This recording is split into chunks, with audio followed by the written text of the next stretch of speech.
تو آدھے کلومیٹر تک جو تار بچھانی ہے وہ آپ کو پتا ہوگا اتنی تار کی موٹائی ہے تو اتنی تار کی لمبائی ہے تو کاپر کی تار ہے تو اس کی ریزسٹنس کتنی ہوگی، یہ کہ رستے میں وولٹیج ڈراپ کتنے کرے گی، کیونکہ میں نے اس پہ اتنا لوڈ ڈالنا ہے، وولٹیج ڈراپ کتنے کرے گی۔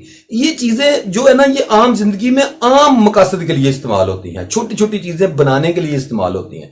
تو آپ نے نا ان کو اس لیے میں کہتا ہوں ذرا غور سے پڑھیں، یہ فیصلہ آپ پہ میں چھوڑتا ہوں کہ آپ نے ان چیزوں کو پریکٹیکل کس جگہ پہ کرنا ہے۔ آپ خود سوچیں کہ مجھے یہ ایک چیز ملی ہے یار، میں اس کو کہاں اپلائی کر سکتا ہوں، یا یہ مجھے پہلے تو نہیں پتا تھا، یا مجھے پتا بھی تھا تو فرض کریں پتا تھا تو آپ کو یہ بھی پتا ہوگا کہ اپلائی کہاں کہاں کیا جا سکتا ہے۔ عام زندگی میں بہت زیادہ اپلیکیشنز ہیں جن میں یہ استعمال ہوتی ہیں چیزیں۔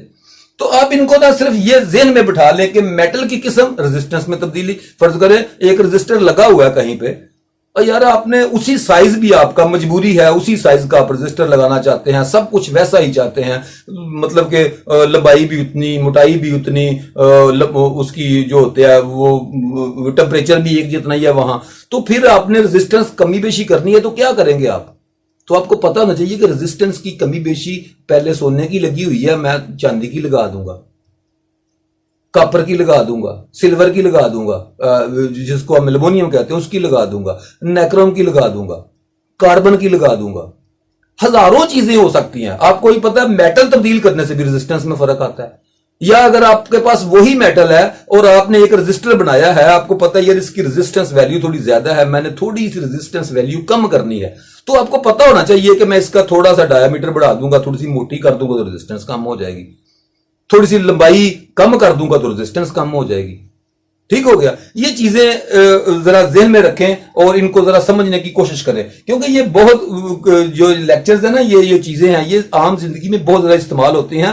مسئلہ یہ ہے کہ لوگ ان کو انگلش میں پڑھا رہے ہوتے ہیں، تو انگلش میں پڑھنے کے باوجود، سمجھنے کے باوجود ہم اپلائی نہیں کر سکتے۔ یہاں تو ہم اردو اور پنجابی، ٹھیک ہو گیا، تو اردو پنجابی تو ہماری مادری زبان ہے نا یار، اردو بھی ہماری قومی زبان ہے، پنجابی ہماری مادری زبان ہے، اور بھی کہیں دنیا میں بیٹھے ہوں گے پنجابی سمجھنے والے، اردو سمجھنے والے، اور ہندی جو ہے وہ تقریباً اردو ہندی وغیرہ یہ ساری تقریباً ایک قسم کی ہیں، ایک زبان کو بندہ جانتا ہو دوسری زبان میں سے سمجھ آ جاتی ہے۔ تو کچھ چیزیں ایسی ہو سکتی ہیں جن کی سمجھ نہ لگے وہ آپ مجھ سے دوبارہ پوچھ سکتے ہیں۔ ٹھیک ہو گیا؟ تو یہ سمجھنے کی بس نا یہ بات ہے، ان کا میں آپ کو نا کلیہ بھی دکھاؤں گا، ابھی آپ لکھاؤں گا آپ کو، یا سمجھاؤں گا اور سکھاؤں گا بھی۔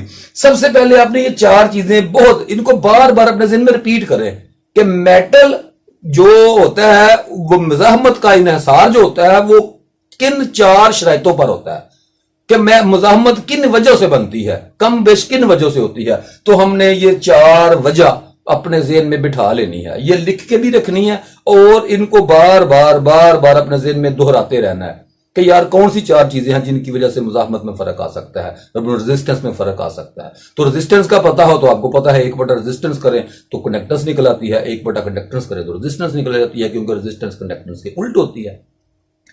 یہ چیزیں آپ نے سمجھ لیں۔ اس کے آگے لیکچر انشاءاللہ اگلے لیکچر میں، اس لیے اگلے لیکچر میں کہ لیکچر پھر چھوٹا وہی مسئلہ، تو انشاءاللہ اس سے اگلے لیکچر میں دوبارہ ملاقات ہوگی۔ بس اتنا تھوڑا سمجھتے جائیں، جتنا میں کہتا جاتا ہوں اتنا سمجھتے جائیں، اور یہ ضروری نہیں کہ آپ صرف 2 منٹ کی مووی دیکھیں، 1 منٹ کی مووی دیکھیں اور کہیں کہ یار بس مجھے سمجھ لگ گئی، اینڈ تک سنا کریں۔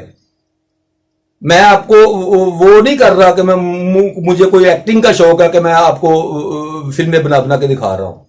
میں استاد بنا ہوں اور آپ میرے شاگرد ہیں، اور میں اپنے شاگرد کو ہر ایک بات کام کی بتاؤں گا اللہ کے فضل سے۔ تو السلام علیکم ورحمۃ اللہ، اگلے لیکچر کا انتظار کیجیے۔